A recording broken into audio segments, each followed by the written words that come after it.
నాగేశ్వర్ కార్యక్రమానికి స్వాగతం. ప్రొఫెసర్ నాగేశ్వర్ గారు మనతో జాయిన్ అయ్యారు. నమస్తే నాగేశ్వర్ గారు. భారత్లో హెచ్ఎంపివి కేసులు ఒక 5 నమోదయ్యాయి సార్. తమిళనాడు, కర్ణాటక, గుజరాత్ల్లో. సో బాధితుల్లో 3 నెలల చిన్నారులు.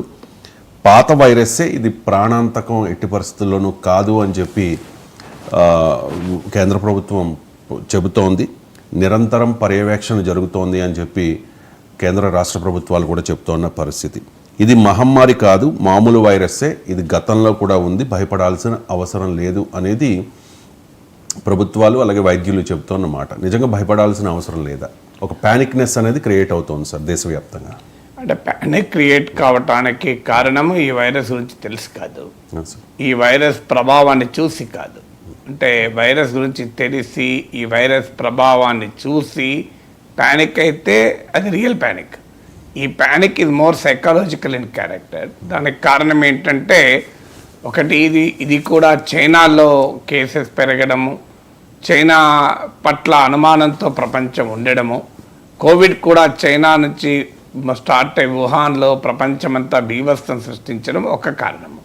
రెండో కారణం ఏంటంటే, మనకు పాండమిక్ మహమ్మారి కోవిడ్ అనుభవము ఇంకా మన మైండ్స్లో ఫ్రెష్గా ఉండడము, ఆ లాక్డౌన్లు, ఆ భయంకరమైన పరిస్థితులు, ఇవన్నీ మనం అనుభవించి ఉన్నాం. రెండో కారణం. అందువల్ల ఈ ప్యానిక్ బేసిస్ సైంటిఫిక్ కాదు, మోర్ సైకలాజికల్.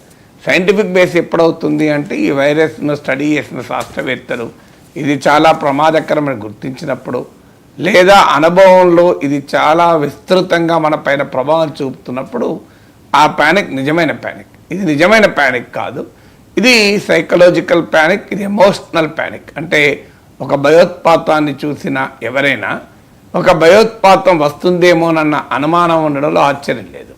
సో అందువల్ల ఈ panic is not real, it is more psychological. ఇక రెండవది మీరు అడిగిన దానికి, ఇది పాండమిక్ అవుతుందా అని. మనకు ఎపిడెమియాలజీ అంటారు ఈ శాస్త్రాన్ని. ఎపిడెమిక్, ఆ తర్వాత పాండమిక్. ఫస్ట్ ఇది ఎపిడెమికే కాదు, పాండమిక్ ఎట్లా అవుతుంది?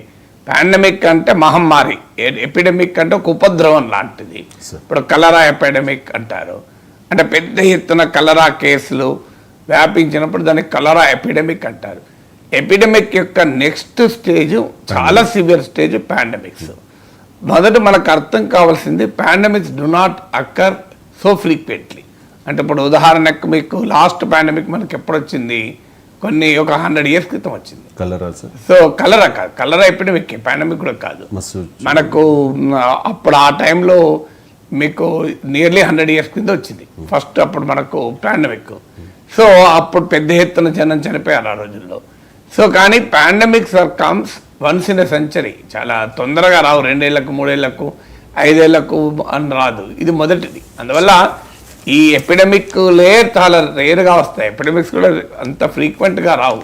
సో అందువల్ల ఇది మొదటిగా మనకు అర్థం కావాల్సింది, pandemics do not come so frequently. అందువల్ల కోవిడ్ వచ్చి మనకు 5 ఏళ్ళు అయిపోయింది దాదాపు, మన 2020లో కదా. సో ఈ 5 yearsలో మళ్ళీ వెంటనే ఇంకో పాండమిక్ అనేది రాదు, అంత సులభం కాదు. అయితే చరిత్రలో ఇక భవిష్యత్తులో పాండమిక్స్ రావా, ఆ గ్యారంటీ ఎవరూ ఇవ్వలేము. ఎందుకంటే there is every possibility but not so soon అనేది మొదటి పాయింట్. రెండో పాయింట్ ఏంటంటే, చైనాలో కూడా ఇది ఏ స్థాయిలో బీభత్సాన్ని సృష్టిస్తోంది. సోషల్ మీడియా యుగంలో ఏమవుతుందంటే, వీడియోలను సృష్టించడం పెద్ద కష్టం కాదు, పాత వీడియోలను కొత్త వీడియోలుగా ప్రమోట్ చేయడం కూడా పెద్ద ఆశ్చర్యమేమి కాదు. ఇప్పుడు చైనాలో ఉన్నటువంటి సీక్రసీ కారణాల రీత్యా చైనా నిజం చెప్పినా నమ్మే పరిస్థితిలో ప్రపంచం లేదు కనుక ఈ వీడియోలన్నీ నిజమే అనే రీతిలో సర్క్యులేట్ అవుతున్నాయి. అందులో ఇప్పుడున్న ఆథెంటిక్ రిపోర్ట్స్ అయితే వరల్డ్ హెల్త్ ఆర్గనైజేషన్ కూడా, ప్రపంచ ఆరోగ్య సంస్థ కూడా చైనా నుంచి వస్తున్న ఈ వార్తల్ని ధృవీకరించడం లేదు. అంటే ఇది ఉపద్రవం అని ధృవీకరించడం లేదు. చైనా వరల్డ్ హెల్త్ ఆర్గనైజేషన్ పైన గతంలో కూడా విమర్శలు చైనాకు అనుకూలంగా ఉంది అని, నేను అందుకే దాన్ని తీసుకోవడం లేదు. కానీ centre for disease control and prevention CDC United states, అలాగే భారత ఆరోగ్య మంత్రిత్వ శాఖ, ఇప్పుడు జగత్ ప్రకాష్ నడ్డా మన హెల్త్ మినిస్టర్ కూడా నిన్న చాలా వివరంగా మాట్లాడారు, జేపీ నడ్డా. సో ఈ భారత ప్రభుత్వం కానీ, భారతదేశంలో ఉన్న సెంటర్ ఫర్ డిసీజ్ కంట్రోల్ కానీ, director general of medical services కానీ, ఆ అమెరికాలో ఉన్న center for disease control and prevention కానీ ఇప్పటి వరకు చైనాలో ఇది భయంకరమైన బీభత్సాన్ని సృష్టిస్తుంది అన్నదాన్ని ధృవీకరించలే. Forget about WHO. ఎందుకంటే అమెరికా కానీ ఇండియా కానీ చైనాకు వంతపాడాల్సిన అవసరం లేని దేశాలు కనుక ఈ రెండు దేశాల వైద్య వ్యవస్థల ధృవీకరణ అనేది చాలా కీలకం. అందువల్ల చైనాలో బీభత్సం జరుగుతోంది అని సోషల్ మీడియా చేస్తున్న ప్రచారాన్ని అమెరికా కానీ భారతదేశంలో ఉన్న వైద్య వ్యవస్థలు ధృవీకరించలేదు. అందువల్ల సోషల్ మీడియాలో వచ్చే వీడియోలో నమ్మకండి. చైనాలో కూడా ఇప్పుడు వరకు ఉన్న వార్తలు ఏంటంటే ఇది నార్థన్ ప్రావిన్స్లో మాత్రమే కొన్ని కేసులు పెరిగిన మాట నిజం. ఇది రెండవ ఫ్యాక్టర్. ఇక మూడో ఫ్యాక్టర్ ఏంటంటే ఎనీ వైరస్ దేనిపైన ఆధారపడి ఉంటుంది, దాన్ని పాండమిక్ స్థాయికి వెళ్తుందా అనేది.